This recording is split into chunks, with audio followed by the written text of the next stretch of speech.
Poverty is the worst form of violence. Mahatma Gandhi. Number 10. Educate yourself. Did you know that the best investment you can make is in yourself?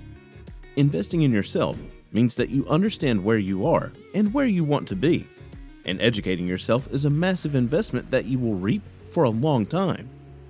In our world, we hardly get by without some education, because everywhere you go to look for work that pays good money, they will ask you for your academics and experience. For instance, you cannot look for an accounting job unless you have academic papers to back you up. But the best education you can get is financial literacy.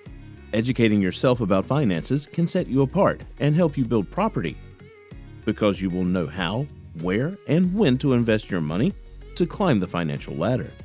Investing in the right education will help eradicate poverty, because you will also know when you're being scammed or when a deal is too good to be true.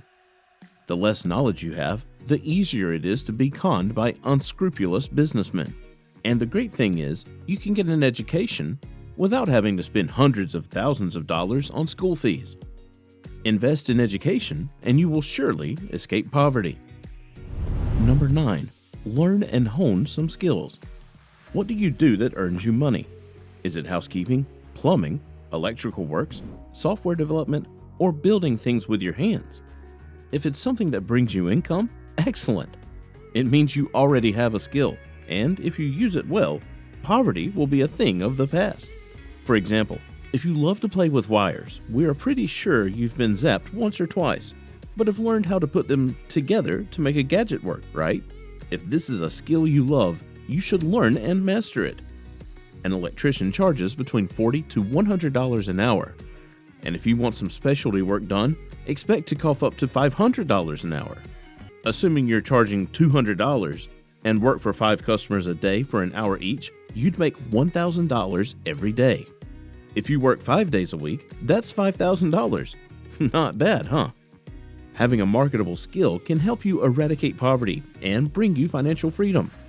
Whether your skill is a soft one, such as full-stack web development, or one that requires hands-on work, such as plumbing, honing it can bring you some good returns and kick poverty in the rear. Number 8. Learn to sell. Buying and selling have been in existence since the time of our ancestors, and it's not running out of fashion anytime soon. And the good thing is, you can sell anything from real estate to recycled cans and make money out of it if you're committed. Every thriving business out there sells a product or a service to its customers. For example, if you work in a paint company, you can sell the product to your customers. And if you're working in a consultancy firm, you can sell your services by helping solve your clients' problems in exchange for some moolah. Both of these scenarios are selling something.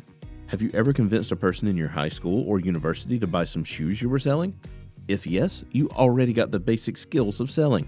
Learning to sell can bring poverty to a screeching halt and push you to financial freedom. You might make a few mistakes along the way and probably sell a product for less than it would have cost. But don't beat yourself up about it. After all, what is a successful business without a few challenges? Number 7. Take advantage of community resources. There are so many community resources that you can take advantage of to get rid of poverty. You can get many community resources for free or for a fraction of the cost you would from the private sector. You can take advantage of the training they offer and learn a skill or two, which you can use to get out of poverty and liberate yourself from relying on food stamps and welfare. While we all go through difficult times sometimes, relying on help from other people can only last you so long, and having a skill can help you start earning your income. And since most community resources can be accessed for free, you are advantaged because you haven't spent money on them, but they will make you money in the long run. Don't worry that people will think you're a cheapskate for taking advantage of community resources. After all, no one will help you get out of a financial rut but yourself. Number 6. Squash self-entitlement. We know that many people that have a good education don't want to take on menial jobs because they don't feel that these jobs meet their level of knowledge or class. But sometimes you may have a good education but don't have a good job yet, and you don't want to live in your parents' basement forever. This means that even if a job is not well paying, it will get you an apartment and other must-learn responsibilities. Feeling entitled because of what you have achieved academically does not take poverty away from you. To escape poverty, you need to squash that feeling of being entitled and start earning money.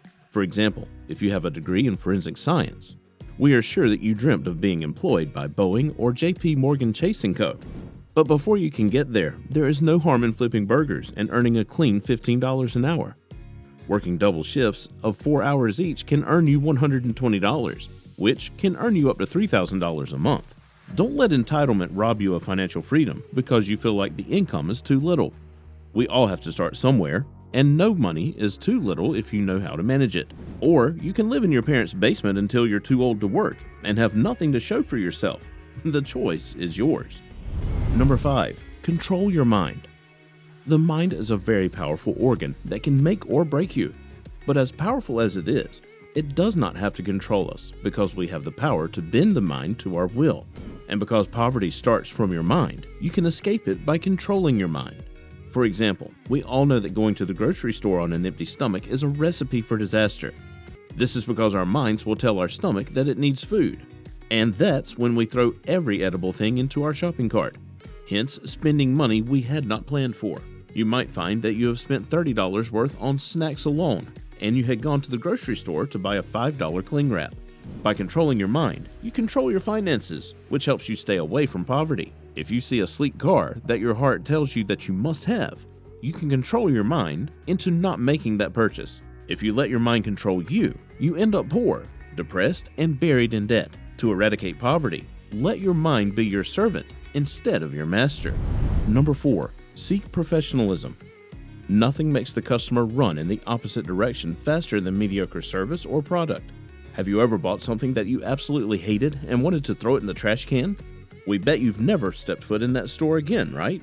Professionalism sells your product and your service because the minute you offer high-quality service or product to a consumer, you can bet your sweet bippy that they will refer other people to you. For instance, if you sell mediocre quality shower heads, your customers are most likely going to get zapped, and if they make it out alive, they will warn all their friends not to buy anything from you. They can also sue you and cause your business to be shut down. If you've ever heard the phrase that quality sells, it's because it's true. And the more you get referred by people, the more your business grows, and the farther you distance yourself from poverty. In the words of David Maister, believe passionately in what you do, and never knowingly compromise your standards and values. Act like a true professional, aiming for true excellence, and the money will follow. Number 3.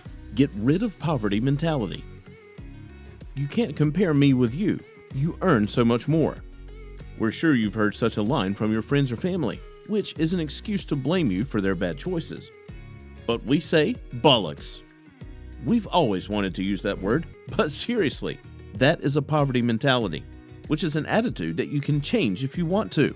For example, if you buy a poor quality item just because it's cheap, you are exercising your poverty mentality because that item will not last you long, and you'll have to go back to the store to make another purchase, which keeps you poor. Poverty mentality usually causes you to focus on what you don't have instead of appreciating what you do have and working with it to better your life and your finances. This keeps you in a perpetual state of the mentality that you can never excel in life, and the thought that excelling in life is the luck you probably don't deserve. We're here to tell you that excelling in life is not by luck. It's your birthright. You may not have chosen the situation you grew up in, but you can choose the one you bring up your kids in. Instead of wallowing in that miserable state, you can find a workable plan to escape that mentality and start making financial freedom a reality. Number 2. Hang out with like-minded friends. Cass R. Sunstein, an American legal scholar, said, "When like-minded people get together, they often end up thinking a more extreme version of what they thought before they started to talk to one another." Also, we know we love this quote way too much, but it never becomes any less true when Dr. Phil said, "Show me your friends, and I'll tell you your character." The friends you hang out with can influence the kind of life you live. If all the people you hang out with are deep into soccer, and you love the good old American football, you're going to find yourself drawn into soccer, and before long, you're making crazy bets on who between Manchester United and Barcelona takes the torch. The same is true for finances and your whole lifestyle. Hang out with friends who hit clubs on Friday night and sleep on Sunday morning, and you'll be so poor, you'll have nothing on a church mouse. If you surround yourself with investors and people that are making it in the financial world, it will also rub off on you, and you'll start making serious money. There is no merit to being poor. Nothing is as bad as being at the mercy of others. Start by moving out of the neighborhood where you have friends that feed you with a poverty mentality. Also, look for friends that can help you embrace positivity and advancement, and your mindset will begin shifting positively. Before we get into number 1, make sure to check out the links in the description for our best recommendations to boost your savings. Number 1. Spend wisely. All the steps you take to escape poverty are for nothing if you can't spend your money wisely. You can earn all the money in the world, but you'll never snatch yourself from the jaws of poverty unless you curb your spending habits. This is because as soon as your money comes in, you have plans that don't include saving or investing, which means that you're getting zero returns from it. For example, let's say you've earned your income of $3,500. You pay your bills and utilities and remain with $1,000. This is not the time to hit the mall. You'll find that you have no money left and the month is halfway through. What you'll be forced to do is use your credit card, and your debt cycle begins. It might take you years to get out of debt, which steals your joy, peace, and financial freedom. Some of the ways you can spend wisely include downsizing your living situation, saving costs on energy, food, and clothing, saving before you spend, and embracing DIY projects, among others. This will help you save money and escape poverty. In the words of Mac Duke, the strategist, poor spending habits lead to poverty. Make sure to check out the next video. You're going to get a ton of value from this one. See you there.